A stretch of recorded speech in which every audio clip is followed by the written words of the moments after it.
டே 2க்கு நம்ம வந்தது எங்கன்னு பார்த்தீங்கன்னா, வேளாங்கண்ணி தான். இங்க ஸ்டே பண்ணுறதுக்காக பிளான் பண்ணி வந்திருந்தோம். நைட்டு ஒரு 12:30க்கு தான் நம்ம இங்க ரீச் ஆனோம். ஸோ வந்ததும் கொஞ்ச நேரம் கூட ரெஸ்ட் எடுக்கல. பிகாஸ் எனக்கு ரொம்ப நாள் ஆசை வேளாங்கண்ணி வந்து பார்க்கணும் அப்படின்னு. அதனால ஃபுல்லாவே ரவுண்ட் அடிச்சுட்டே இருந்தேன். ஒரு 2:00, 3:00 வரைக்குமே ஃபுல்லா சுத்தி பார்த்துட்டே இருந்தோம்.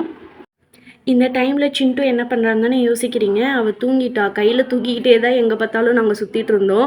ஸோ ஒரு லெவலுக்கு மேல முடியல. அதனால ஒரு டீ, காஃபி சாப்பிட்டுட்டு அகைன் சுத்த ஆரம்பிச்சாச்சு. அதுக்கப்புறம் போயிட்டு தூங்கிட்டோம் நாங்க. மார்னிங் ஒரு 6:00 போல பிளான் பண்ணியிருந்தோம். மார்னிங் பீச் எல்லாம் போகலாம் அப்படின்னு சொல்லிட்டு. ஸோ மார்னிங் பீச் எல்லாம் போயிட்டு நல்லா என்ஜாய் பண்ணிட்டு வந்தோம். எனக்கு ரொம்ப ஹாப்பியா இருந்துச்சு வேளாங்கண்ணி போனது. சிண்டோடைய வீடியோஸ் இதில் நான் கேப்சர் பண்ணல. பிகாஸ் அவள் பீச்லலாம் விளையாடினது. நான் தான் அவளை வச்சிட்டு இருந்ததால என்னால் அதை கேப்சர் பண்ண முடியலை. ஆனால் சிண்டு ரொம்ப என்ஜாய் பண்ணா. நெக்ஸ்ட்டு ஊருக்கு நாங்கள் ரீச் ஆகிட்டு ஃப்ரெஷ்அப் ஆகிட்டோம். ஃப்ரெஷ்அப் ஆகிறதுக்கு நாங்கள் ஒரு ரூம் தான் எடுத்திருந்தோம். ஸோ எல்லாருக்கும் சேர்த்து 2 ரூம் எடுத்திருந்தோம். ஃப்ரெஷ்அப் ஆகிட்டு கோயிலுக்கு போகலான்னு கிளம்பணும். பட் கோவில் நாங்கள் இருந்த பிளேஸ்லேருந்து கொஞ்சம் லாங்காக இருந்ததால் ஆட்டோ பிடிச்சி தான் போகணும். பிரேக்ஃபாஸ்ட் எல்லாமே முடிச்சாச்சு. நான் எதுவுமே பிரேக்ஃபாஸ்ட் லஞ்ச் எதுவுமே காட்டல. ஏன்னா சிண்டு வச்சுட்டே இருந்ததால் என்னால் வீடியோ கேப்சர் பண்ண முடியலை. அதனால் நான் உங்களுக்கு எதுவுமே இதில் ஷேர் பண்ணல. சிண்டுக்கும் நான் எதுவும் ஸ்பெஷலாக ஃபுட்டெல்லாம் எடுத்துகிட்டு போகல. பிரெஸ்ட் ஃபீட் மட்டும்தான் அவளுக்கு பண்ணேன். ஸோ அதுவே அவளுக்கு கம்ஃபர்ட்டாக இருந்தது. எனக்கும் கம்ஃபர்ட்டாக இருந்தது. நம்ம நெக்ஸ்ட்டு போன கோவில் வந்து பார்த்திங்கன்னா திருநள்ளாறு. இங்கே சனி பகவான் தான் நம்ம தரிசனம் பண்ணோம். ரொம்ப ஃப்ரீயாக தான் இருந்துச்சு மார்னிங்கே. ஸோ நல்லாவே தரிசனம் பண்ணிட்டு வந்தாச்சு. சிண்டு பாருங்கள் தூக்கிக்கிட்டே தான் எங்கே பார்த்தாலும் போயிட்டு இருந்தோம். ஏதாவது திங்ஸ் வாங்கலான்னு பார்த்தேன். பட் நம்மக்கிட்ட இருந்த திங்ஸாகவே தான் இருக்குது எல்லாமே எல்லா பிளேஸ்லையுமே. ஸோ பூம்புகார் போய் வாங்கலான்னு பிளான் பண்ணியிருந்தேன். நம்ம நெக்ஸ்ட்டு போன ஊர் பார்த்திங்கன்னா திருக்கடையூர். இது நவகிரகம் இல்லை, பட் போகிற வழியில் இருந்துச்சு அப்படின்னு சொல்லிட்டு தரிசனம் பண்ணோம். இங்கேயுமே நம்ம சாமியை வந்து நல்லா தான் பார்த்துருந்தோம். இங்கேயே அரௌண்ட் 1:00 ஆகிடுச்சு. கோவில் க்ளோஸ் பண்ணுறதுக்கு முன்னாடியே நாங்கள் போயாச்சு. நெக்ஸ்ட்டு பூம்புகார் தான் போனோம். பூம்புகாரில் நிறைய திங்ஸ் வாங்கலான்னு தான் நான் பிளான் பண்ணி போனேன். இங்கே போகணுன்னு எனக்கு ரொம்ப நாள் ஆசை தான். ஏன்னா சின்ன வயசில் இருக்கப்போ இந்த பிளேஸ் எல்லாம் போனது. நான் சின்ன வயசில் இருந்தப்போ ரொம்ப ரஷ்ஷாக இருந்துச்சு பூம்புகார். பட் இப்போ ரொம்பவே ஃப்ரீயாக இருந்துச்சு. எனக்கே ஆச்சரியமாக இருக்குது என்ன ஃப்ரீயாக இருக்குது அப்படின்னு சொல்லிட்டு.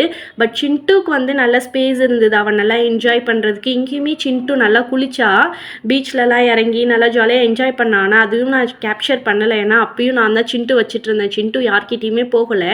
அதனால் நானே அவளை பார்த்துட்டு இருந்ததால் சில ஹாப்பி மூமெண்ட்ஸ் எல்லாம் என்னால் கேப்சர் பண்ண முடியாமல் போயிடுச்சு. ஸோ இங்கே வந்து நிறையா திங்ஸ் வாங்கலான்னு பார்த்தேன். இங்கே எந்த கடையுமே இல்லை. யாருக்குமே எந்த திங்ஸுமே என்னால் வாங்க முடியல. சிண்டுக்கு மட்டும் சின்ன சின்ன டாய்ஸ் எல்லாம் வாங்கினேன். இங்கே தான் லஞ்சும் சாப்பிட்லான்னு இங்கே தான் பிளான் பண்ணோம். பட் இங்கே லஞ்சு சாப்பிடாமல் சுண்டல் மட்டும் வாங்கி சாப்பிட்டுட்டு லஞ்சை வந்து ஃபினிஷ் பண்ணியாச்சு. அங்கே இருந்த சின்ன சின்ன கடைங்கள்லாம் மட்டும் நல்லா சுற்றி பார்த்துட்டு சிண்டுக்கு தேவையான சின்ன சின்ன பொம்மைகள் மட்டும் வாங்கிக்கிட்டு வந்தாச்சு.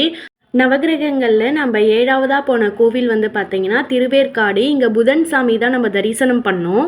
இந்த கோவில் வந்து சுற்றி பார்க்கவே ரொம்ப நல்லா இருந்தது. ரொம்ப ஸ்பேஸாக ரொம்ப ரிலாக்ஸ்டாக இருந்தது. நானும் பொறுமையாக ஒரு பிளேஸாக சுற்றி பார்த்துட்டு இருந்தேன். ரிலாக்ஸ்டாகவும் இருந்தது. இங்கே ஒரு 3 குளம் இருந்தது. எதுலேயும் கால் வைக்கல. லாஸ்ட்டாக இருந்த குளத்துல தான் வந்து சிண்டு போயிட்டு நல்லா ஜாலியாக என்ஜாய் பண்ணிகிட்டு இருந்தாங்க. அந்த மூமெண்ட்ஸ் மட்டும் உங்களுக்கு ஆட் பண்ணியிருக்கேன் பாருங்கள். அவங்க தண்ணி பார்த்தாலே ரொம்ப என்ஜாய் பண்ணிடுறாங்க. வெளியே வந்து டீ எல்லாம் குடிச்சிட்டு நம்ம நெக்ஸ்ட்டு கோயில் போக ஸ்டார்ட் பண்ணியாச்சு. நெக்ஸ்ட்டு போன கோவில் தான் வைத்தீஸ்வரன் கோவில். இங்கே ஆங்காரன்ற சாமி தான் நம்ம தரிசனம் பண்ணோம். இங்கேயுமே ஃப்ரீயாக இருந்தது. நாங்கள் போயிட்டு ஒரு 5 to 10 மினிட்ஸ்க்குள்ளே சாமியெல்லாம் பார்த்துட்டு வெளியே வந்துட்டோம். 9வது நவகிரகம் கோவில் நம்ம போனோம். பட் என்னால் கேப்சர் பண்ண முடியலை. ஸோ நெக்ஸ்ட்டு சிதம்பரம் வந்தாச்சு. இந்த கோவிலும் எனக்கு ரொம்ப ஸ்பெஷல் இந்த டூர்லையே. பிகாஸ் சிதம்பரம் போகணும்னு சொல்லி அந்த டூரிஸ்ட் கிட்ட சொல்லி நாங்கள் வந்து சிதம்பரம் வந்து வந்தது. ஸோ எனக்கு ரொம்ப ஹாப்பியாக இருந்தது சிதம்பரம் போனது. இங்கேயும் ரொம்ப ரிலாக்ஸ்டாக எல்லா பிளேஸும் நாங்கள் சுற்றி பார்த்தோம். இதுதான் நாங்கள் இந்த டூர்லேயே கடைசியாக பார்க்குற கோவில். ஸோ ரொம்ப ஹாப்பியாக இருந்தது இந்த டூரு சிண்டு கூட. உங்களுக்கும் இது ரொம்ப ஹாப்பியாக இருந்திருக்கும்னு நான் நினைக்கிறேன். இந்த மாதிரி கண்டினியூஸாக வீடியோஸ் பார்க்க நம்ம சேனலை சப்ஸ்கிரைப் பண்ணிடுங்க.